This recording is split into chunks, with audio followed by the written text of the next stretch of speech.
Thank you for watching Randia Kaufer, From Chains to Change.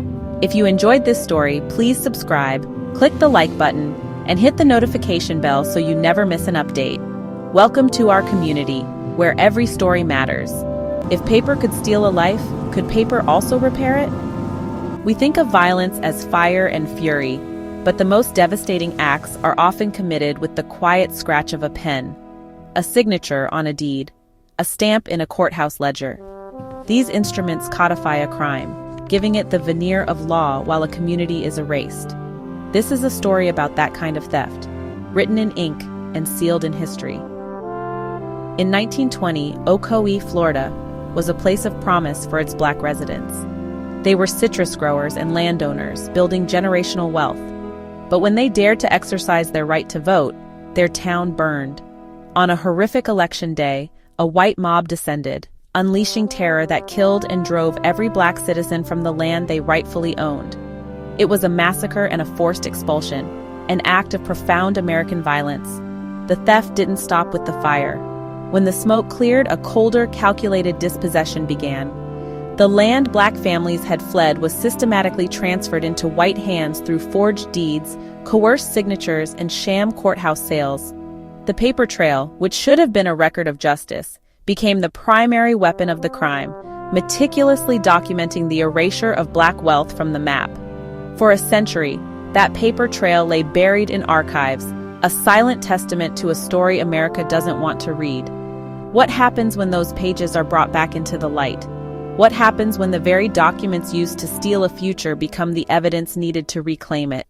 The smoke had barely cleared from the torched homes and churches of Ocoee, but a different kind of destruction was just beginning. The town was rebuilt, its main street repaved, its storefronts given a fresh coat of paint. But this was a hollow reconstruction, a facade built upon a foundation of absence.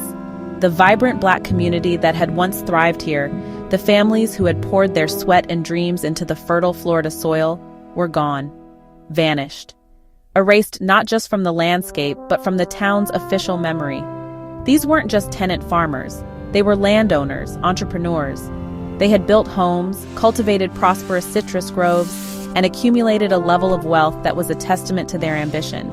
This wealth, painstakingly built over decades, was systematically stripped away in a matter of months. It was a second, quieter massacre, one waged not with guns and torches, but with pens and gavels in the sterile silence of the county courthouse. Take July Perry, a respected community leader. After he was brutally lynched for daring to encourage black citizens to vote, his estate wasn't inherited by his grieving family. It was seized. His land, his home, everything he had built for his children's future was sold off in a hushed backroom transaction. The same fate befell Rosa Edie. Her property, a source of pride and security, was simply transferred. A single cold entry in a ledger, and her family's legacy was gone, and they were not alone. Across Ocoee, the story repeated itself with chilling consistency. Deeds were forged, signatures were coerced, entire farms, lush with citrus and promise, were declared abandoned and sold for pennies on the dollar.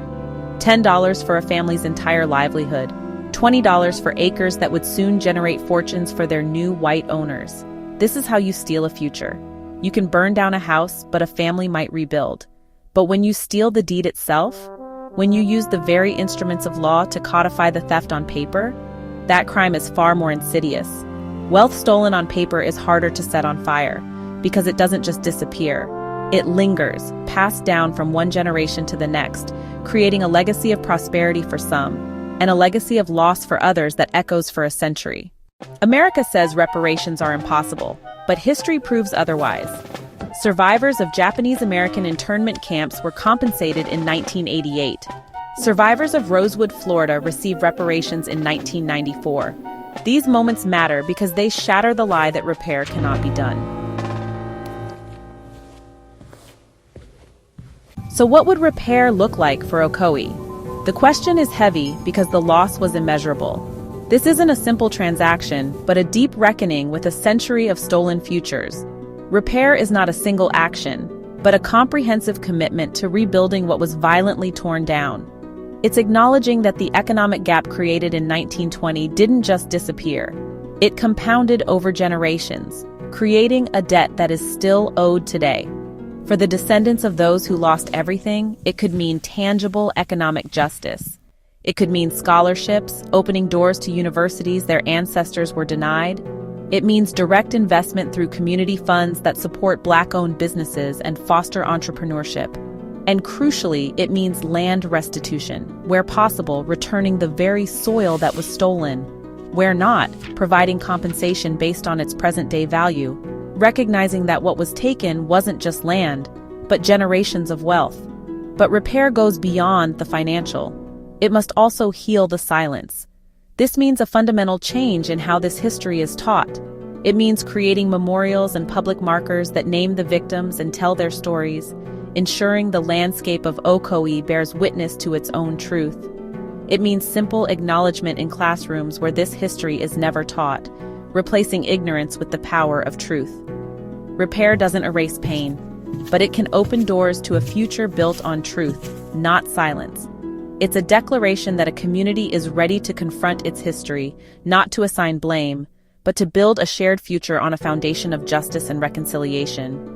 It is the difficult, necessary work of making things whole. Ocoee shows us how wealth was stolen.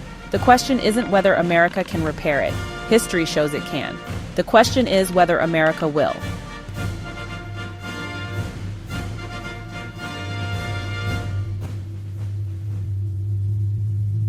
Thank you for joining us on this journey through history with Rondia Kaufer, From Chains to Change. We believe stories like these are the key to understanding healing, building a better future together. If you found this video moving or insightful, we invite you to become part of our community. Please subscribe, hit the notification bell so you never miss a story that matters. Your support helps us keep these vital conversations alive. Together, we can turn knowledge into action, history into hope. See you in the next chapter.